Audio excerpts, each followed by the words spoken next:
लोकसभा इंतखाबात के दूसरे मरहले के लिए तशहीरी मुहिम शबाब पर वज़ीर-ए-आज़म नरेंद्र मोदी और राजस्थान के बांसवाड़ा और जालौर सिरोही में करेंगे इंतखाबी जलसे।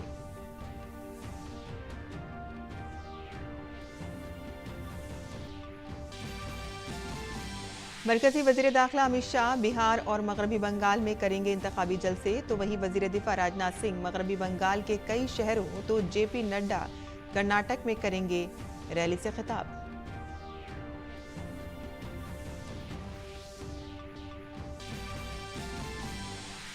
रांची में झारखंड मुक्ति मोर्चा की उलगुलान महारैली में शरीक होंगे बड़े रहनुमा मल्लिकार्जुन खड़गे, राहुल गांधी, तेजस्वी यादव, अखिलेश यादव और संजय सिंह समेत हिज़्ब इख्तिलाफ के बड़े रहनुमा करेंगे खिताब।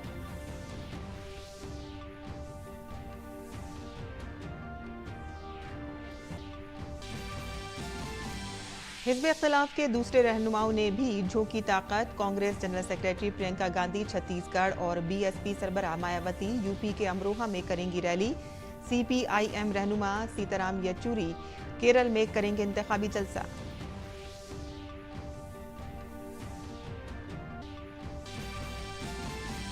मुल्क भर में आज मनाई जा रही है महावीर जयंती। वज़ीर-ए-आज़म नरेंद्र मोदी भारत मंडपम में भगवान महावीर के 2550वें निर्वाण महोत्सव का करेंगे इफ्तिताह।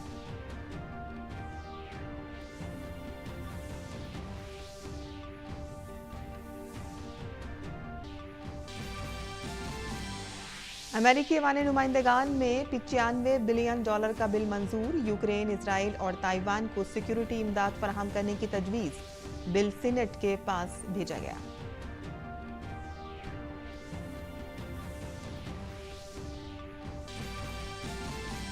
पड़ोसी मुल्क मालदीव में 20वें पार्लियामेंट के इंतखाबात के लिए आज होगी वोटिंग। पार्लियामेंट की 93 सीटों के लिए 368 उम्मीदवार मैदान में।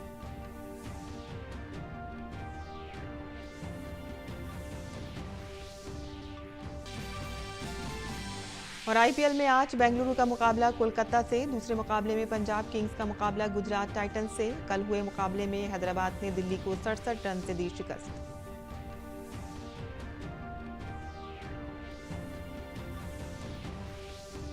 और अब खबरों पर तफसील से नजर डालते हैं, जहां लोकसभा इंतखाबात के लिए तमाम पार्टियों की तशहीरी मुहिम तेज है और बीजेपी के सीनियर लीडर और वज़ीर-ए-आज़म नरेंद्र मोदी आज राजस्थान में इंतखाबी रैलियों से खिताब करेंगे। वज़ीर-ए-आज़म सबसे पहले जालौर में इंतखाबी जलसे से खिताब करेंगे और इस सीट पर दूसरे मरहले में 26 अप्रैल को इंतखाबात होंगे। और इसके बाद वज़ीर-ए-आज़म राजस्थान के बांसवाड़ा में एक जलसा आम से खिताब करेंगे। इस सीट पर भी 26 अप्रैल को वोटिंग होगी।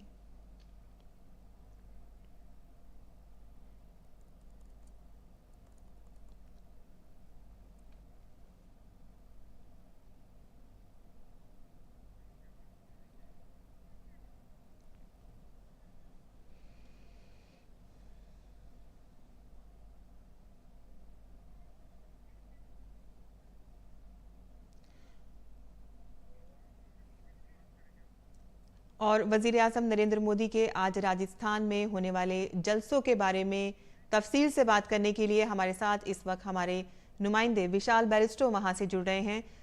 विशाल, किस तरह की तैयारियां आप वहां पर देख रहे हैं? वज़ीर-ए-आज़म आज जलसों से खिताब करने जा रहे हैं।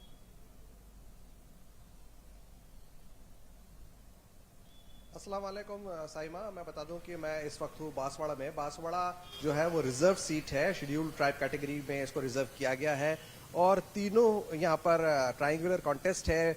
बीजेपी, कांग्रेस और यहाँ की लोकल पार्टी है बाप, भारत आदिवासी पार्टी। लेकिन जो मुकाबला है वो कांग्रेस और बीजेपी में ना होकर बीजेपी और बाप के बीच में है। वो उसकी वजह यह है कि कांग्रेस ने बाप जो यहाँ की लोकल पार्टी है उसको सपोर्ट किया, ट्राइबल पार्टी को, और अपने कैंडिडेट से कहा कि आप अपना नॉमिनेशन विड्रॉ कर लें। लेकिन कांग्रेस के जो कैंडिडेट है डामोर, उन्होंने अपना नॉमिनेशन विड्रॉ नहीं किया। पार्टी हाईकमान की बात को नहीं माना और बावजूद इसके वो डटे रहे।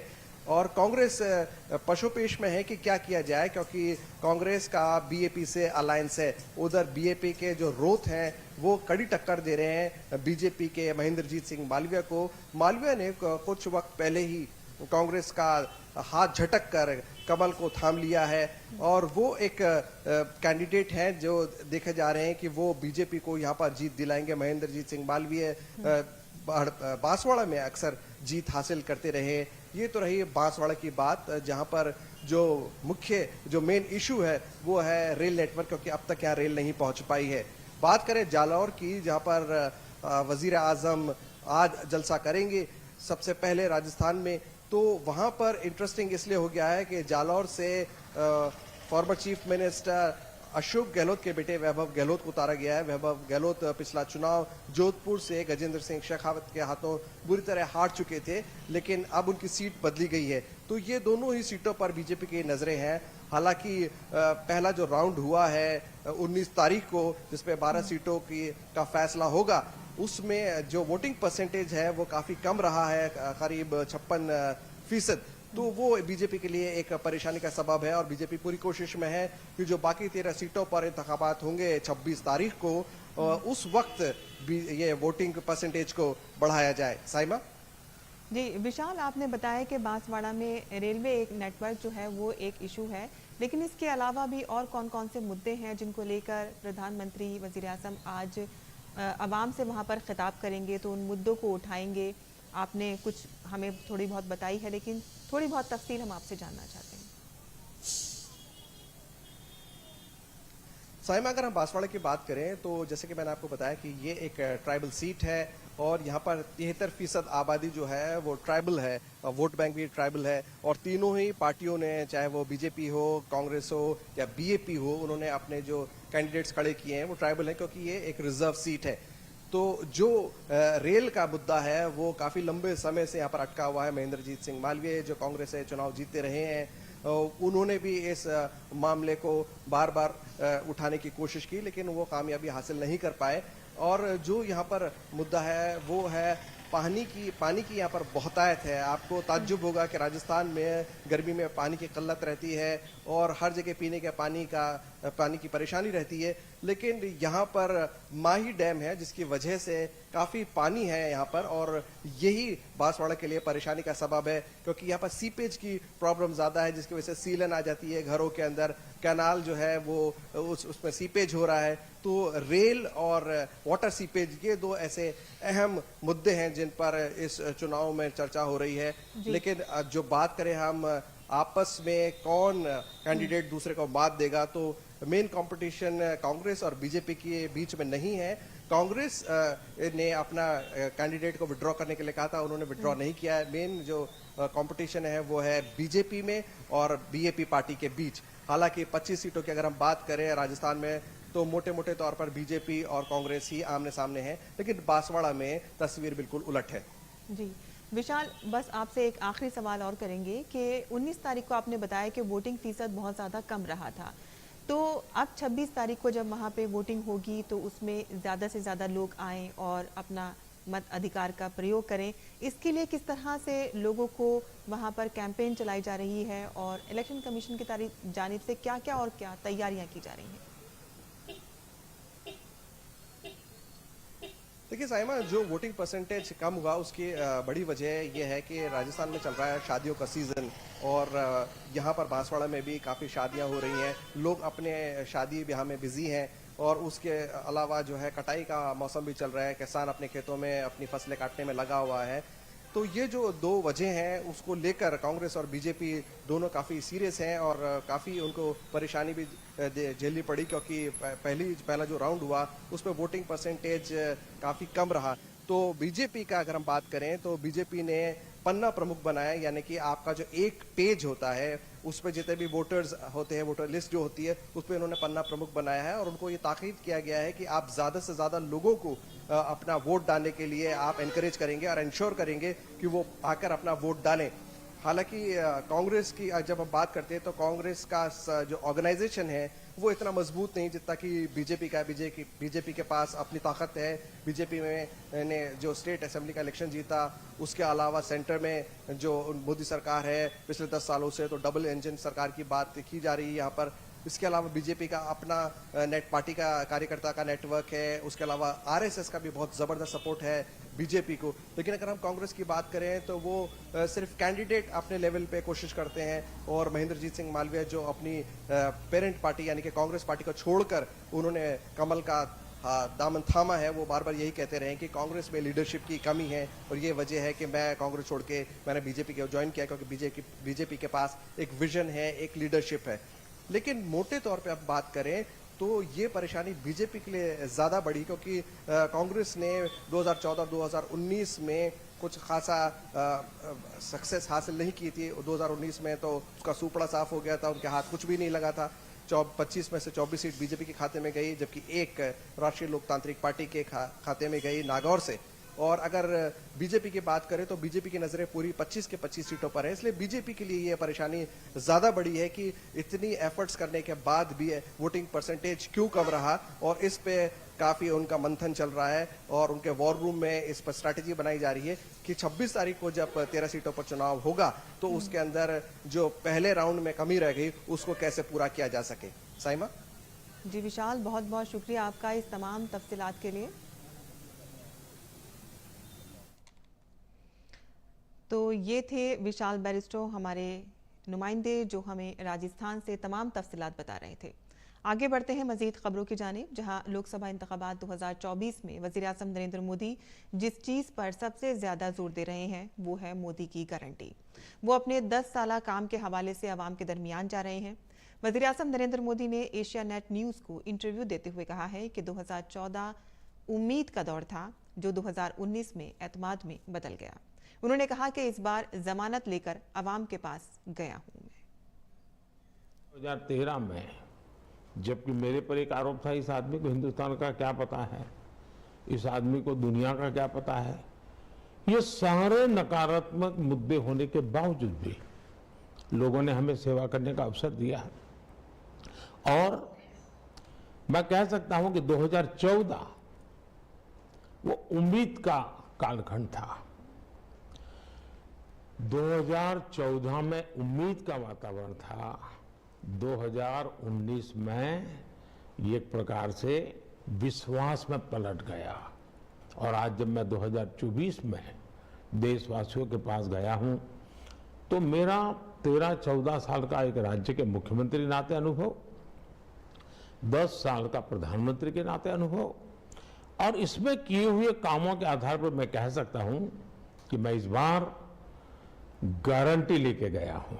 2024 ये चुनाव मोदी नहीं लड़ रहा है, बीजेपी नहीं लड़ रही है, देश की जनता का इनिशिएटिव है।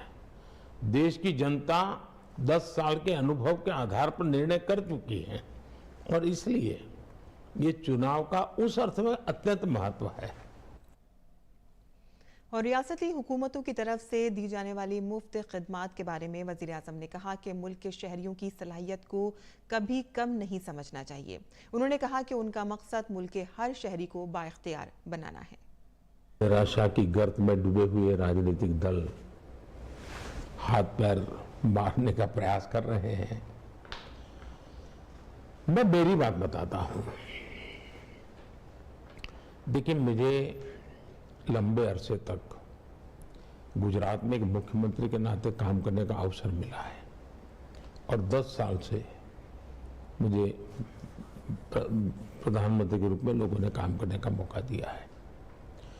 मेरा पास इतना लंबा अनुभव है, और मेरा अनुभव है कि हमने कभी भी हमारे देश के नागरिकों के सामर्थ्य को कम नहीं आंकना चाहिए। मैंने एक बार लाल किले से कहा कि भाई जो अफोर्ड कर सकते हो गैस की सब्सिडी छोड़ दें। इस देश में 1 करोड़ से ज्यादा लोग आए जिन्होंने गैस की सब्सिडी छोड़ दी। हम कम से कम उनको कम न आके, अब देखिए कोविड के समय मैंने पार्लियामेंट में रिक्वेस्ट की सांसदों को कि भाई आपकी सैलरी छोड़ दीजिए। मेरे देश के सांसदों को कभी कभी लोग कान पकड़ते हैं कि तुम अपना तनख्वाह बढ़ा दो। मेरे देश के सांसदों ने अपनी सैलरी छोड़ दी थी। ये सारी चीजें हैं जो प्रेरणा देती हैं। गरीब की हैंड होल्डिंग होनी चाहिए, इस देश के नागरिक की हैंड होल्डिंग चाहिए। और हमारा मॉडल है देश के हर नागरिक को एम्पावर करना, गरीबों को विशेष रूप से एम्पावरमेंट मिलना चाहिए। और देखिए बहुत सी चीजें ऐसी होती है कि आप सिस्टमेटिक जनता पर का बोझ कम करना ही सरकार का दायित्व है। पहले गरीबी हटाओ के नारों 5 दशक तक सुने हैं, पहली बार देश सुन रहा है कि 25 करोड़ लोग गरीबी से बाहर निकले। ये एम्पावरमेंट से होता है। और लोकसभा इंतखाबात 2024 के पेश नज़र बीजेपी की इंतखाबी मुहिम उरूज पर है। मरकजी वजीर दाखिला और बीजेपी के स्टार कैंपेनर अमित शाह आज मगरबी बंगाल, बिहार और आसाम के इंतखाबी दौरे पर होंगे। अमित शाह सबसे पहले आज अपना इंतखाबी प्रोग्राम मगरबी बंगाल से शुरू करेंगे, जहां वो दार्जिलिंग लोकसभा हल्के से बीजेपी उम्मीदवार राजू बिष्ट की हिमायत में एक इंतखाबी रैली से खिताब करेंगे, जिसके बाद अमित शाह बिहार के कटिहार लोकसभा हल्के से एनडीए उम्मीदवार के हक में दोपहर में एक इंतखाबी रैली से खिताब करेंगे। शाम को अमित शाह आसाम के सिलचर में रोड शो करेंगे। वज़ीर दिफा और बीजेपी के सीनियर लीडर राजनाथ सिंह तशहीरी मुहिम में मसरूफ हैं। राजनाथ सिंह आज मगरबी बंगाल में मुसलसल कई रैलियां करेंगे। सबसे पहले वो मगरबी बंगाल के मुर्शिदाबाद में जलसे आम से खिताब करेंगे, फिर शुमाली मालदा और दार्जिलिंग में इंतखाबी जलसे से खिताब करेंगे। भारतीय जनता पार्टी के सदर जेपी नड्डा आज महाराष्ट्र और कर्नाटक का दौरा करेंगे। महाराष्ट्र के बिल्डाना में जेपी नड्डा एक इंतखाबी रैली से खिताब करेंगे, वहीं कर्नाटक के हुबली में एक मीटिंग करेंगे, जिसके साथ ही हुबली में एक इंतखाबी रैली भी करेंगे।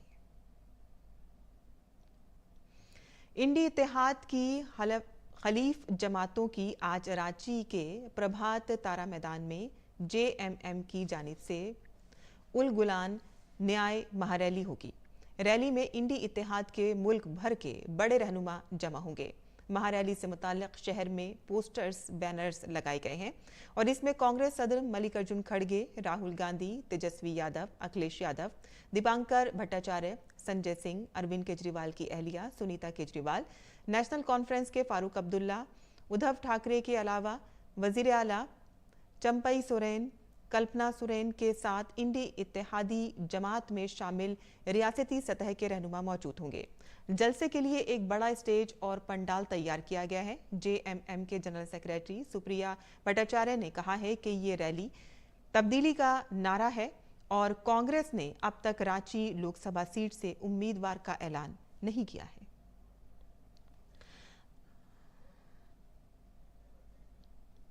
और आगे बढ़ते हैं, जहां बीजेपी लीडर प्रतुल शाह देव ने झारखंड के रांची में इंडी इत्तेहाद पार्टियों के जरिए मुनक़िद उलगान न्याय रैली को हदफ तनकीद बनाते हुए इसे बदउनवान करार दिया है।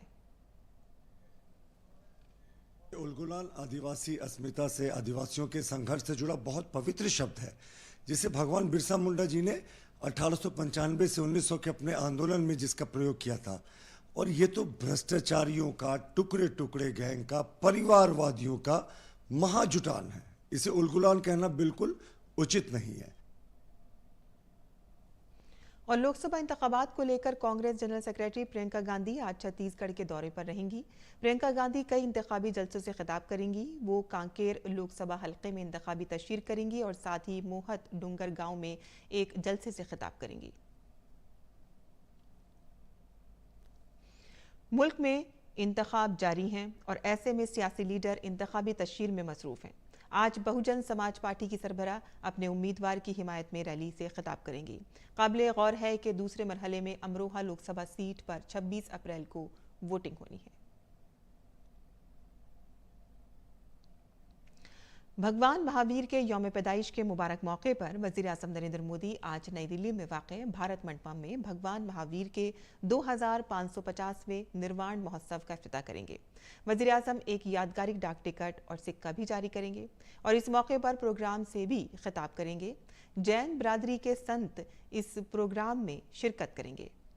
24वें तीर्थंकर भगवान महावीर ने जैन उसूलों जैसे कि अदम तशद्दुद, सच्चाई, सत्य, ब्रह्मचर्य और अपरिग्रह यानी कि अदम वाबस्तगी के जरिए पुरअमन बकाए बाहमी और आलमगीर भाईचारे की राह को रोशन किया।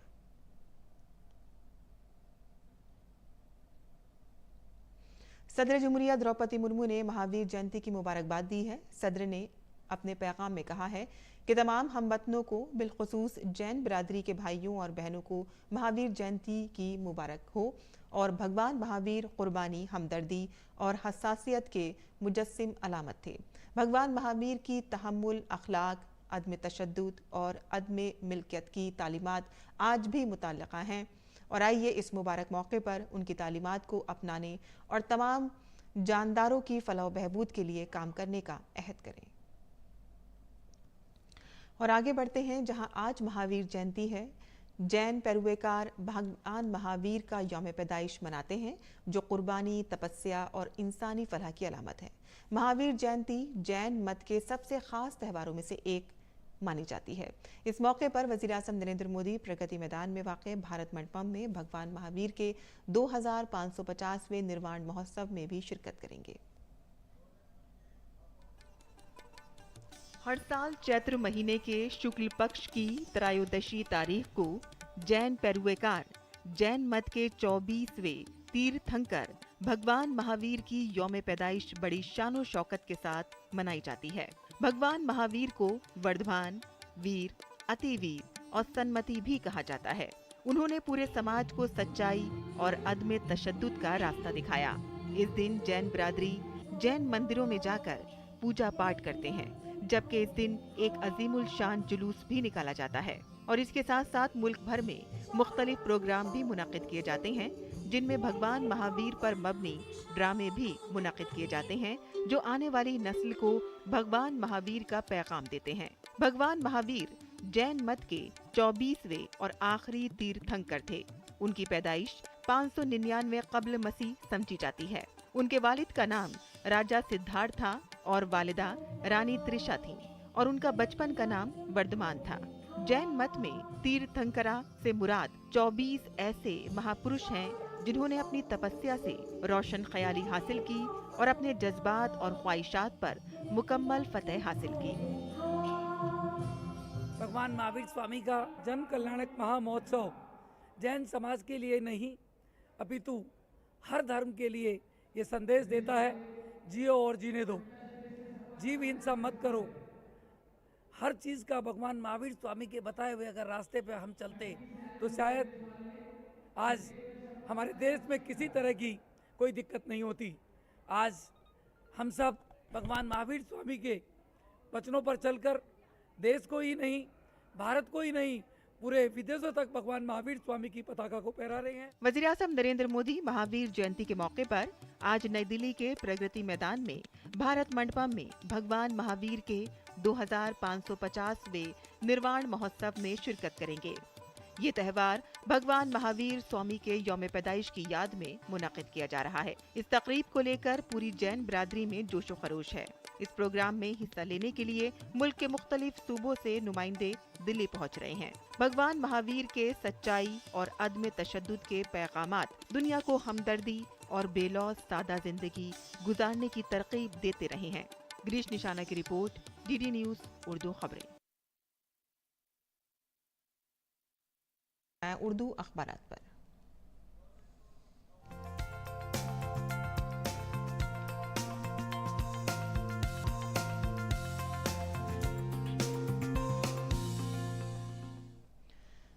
तो दिल्ली से शाया होने वाले उर्दू के अखबारात पर नजर डालें तो लोकसभा इंतखाबात 2024 की सरगर्मियां उरूज पर हैं और इसी के हवाले से कई खबरें इसमें शाया की गई हैं। अखबार की सुर्खियों की नज़र डालें तो यहाँ एक खबर है कि मोदी और राहुल ने एक दूसरे को हदफ तनकीद बनाया। जहाँ राहुल गांधी अमेठी की तरह वायनाड से भी फरार हो जाएंगे, वज़ीर आज़म नरेंद्र मोदी ने ये कहा है। और वहीं राहुल गांधी का ये कहना है कि वज़ीर आज़म मोदी बदउनवानी का स्कूल चला रहे हैं। इस तरह के बयानबाजी एक दूसरे पर की जा रही है। आगे की खबर भी जान लेते हैं, जहां मरकजी वज़ीर ख़जाना निर्मला सीतारमन ने सुप्रीम कोर्ट के जरिए कल अदम करार दी गई इंतखाबी बॉन्ड्स की स्कीम को शफाफ करार दिया। उन्होंने कहा है कि अगर इक़्तिदार में वापस आए तो इंतखाबी बॉन्ड्स को एक बार फिर से बहाल कर देंगे। आगे की खबर भी जान लेते हैं, जहां इसके आलमी सफ़े से हमने कई खबरें ली हैं। बता दें आपको कि अमेरिका जो है वो रफ़े में इजरायली फ़ौज के ऑपरेशंस की हिमायत नहीं कर सकता। अमेरिकी वज़ीर ख़ारजा ने यह बयान दिया है। अमेरिकी सदर जो बाइडन इजराइल को मज़ीद $3.1 बिलियन के हथियारों की फ़रोख्त पर गौर कर रहा है, लेकिन इजराइल की जानिब से जो रफ़े पर हमला हुआ है उसकी वो मुखालिफत कर रहा है। आगे बढ़ते हैं। यही खबर है कि रफ़े में आपको बता दें कि रफ़े पर इजराइल के फ़िज़ाई हमले शुरू हो गए हैं, जहां पर कई फ़िलिस्तीनी जो हैं वो हलाक हो रहे हैं और खुफिया ठिकानों को निशाना बनाया जा रहा है जहां वो इजरायली फ़ौज पर हमले की मंसूबाबंदी कर रहे थे। इस तरह का इजराइल का कहना है कि ये खुफिया ठिकाने हैं जहां पर हम हमले कर रहे हैं। आगे की खबर भी जान लेते हैं। ये भी खबर हमने दुबई से ली है, जहां अभी हाल ही में दुबई में काफ़ी तेज़ बारिश और तूफ़ान देखने को मिला था, लेकिन अब आहिस्ता आहिस्ता वहाँ पे जो मामूलात हैं वो बहाल हो रहे हैं और बारिश के बाद अब वहाँ की जो फ़्लाइट्स हैं वो परवाज़ें जो हैं वो शुरू की गई हैं। तो इसी की ये खबर थी। तो ये थी आज के अखबारात की सुर्खियाँ जो हमने आपके लिए चुनी थी। और आगे बढ़ते हैं और बैनुल अक़वामी ख़बरें भी जान लेते हैं, जहाँ इजराइल और हमास के दरमियान जंग शिद्दत इख्तियार कर चुकी है। फ़िलिस्तीनी अफसरान का कहना है कि मगरबी किनारे में इजरायली हमलों में 14 अफराद मारे गए हैं, जिसमें एम्बुलेंस ड्राइवर की मौत हो गई है। ये हमला नूर शम्स मुहाजिर कैंप पर हुआ है। फ़िलिस्तीनी वज़ारत सेहत ने कहा है कि उन्होंने कैंप से कई लाशें बरामद की हैं। इजरायली फ़ौज ने कहा है कि इसकी फोर्सेस ने जुमेरात को शुरू होने वाले ऑपरेशंस के दौरान 10 दहशतगर्दों को हलाक और 8 मुश्तबा अफराद को गिरफ्तार किया है। वहीं इजरायली वज़ीर-ए-आज़म बेंजामिन नेतन्याहू की मुश्किलात में इजाफा होता नजर आ रहा है। इजराइल की आवाम इंतखाबात और गजा से यरगमालियों की घर वापसी का मुतालबा करते हुए सड़कों पर निकल आए हैं। इस हवाले से लोग हुकूमत के खिलाफ एहतजाज कर रहे हैं। लोग नेतन्याहू को सिक्योरिटी की नाकामियों का जिम्मेदार ठहरा रहे हैं, जबकि नेतन्याहू ने गजा में इजरायली मुहिम जारी रखने का वादा किया है।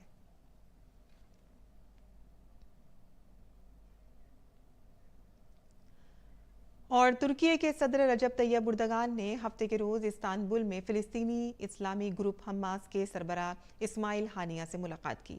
इस मुलाकात में जंगबंदी के साथ साथ गजा में इंसानी इमदाद की कोशिशों पर भी तबादला ख्याल किया गया। और आगे बढ़ते हैं, जहां आपको बता दें कि अमेरिका के जो ऐवान नुमाइंदगान हैं कल यूक्रेन, इसराइल और दीगर अमेरिकी इत्तेहादियों जैसे कि ताइवान के लिए $95 बिलियन की गैर मुल्की इमदाद को मंजूरी दी है। दरहकीकत महीनों के बाद डेमोक्रेट और रिपब्लिकन कानून साज रूस की जारियत को रोकने के लिए एक बार फिर से इकट्ठा हुए हैं। ताहम रिपब्लिकन पार्टी के कई अरकान पार्लियामेंट के इस फैसले से शदीद मुखालिफत कर रहे हैं।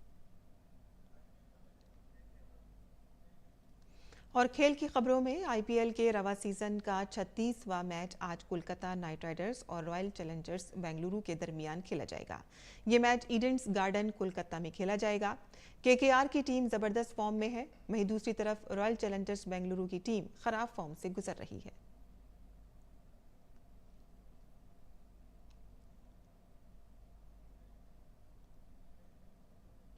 और दिन के दूसरे मैच में पंजाब किंग्स का मुकाबला गुजरात टाइटंस से होगा। 2022 की चैंपियन गुजरात टाइटंस इस सीजन में अब तक अच्छी कारकर्दगी का मुजाहरा नहीं कर पाई है और 7 में से 4 मैच हारने के बाद 8वीं पोजीशन पर है, जबकि पंजाब किंग्स सिर्फ 2 जीत के साथ ही 9वें नंबर पर है।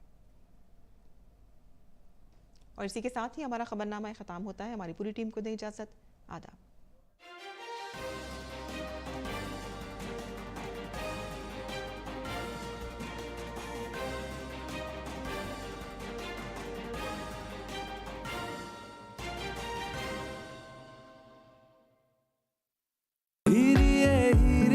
वाह मिस नौटंकी, कोई मिला नहीं और संगीत प्रैक्टिस शुरू। मिसेस नौटंकी डैड, आप बस करो मेरी शादी की तैयारी, क्योंकि अब है गारंटी हमारी।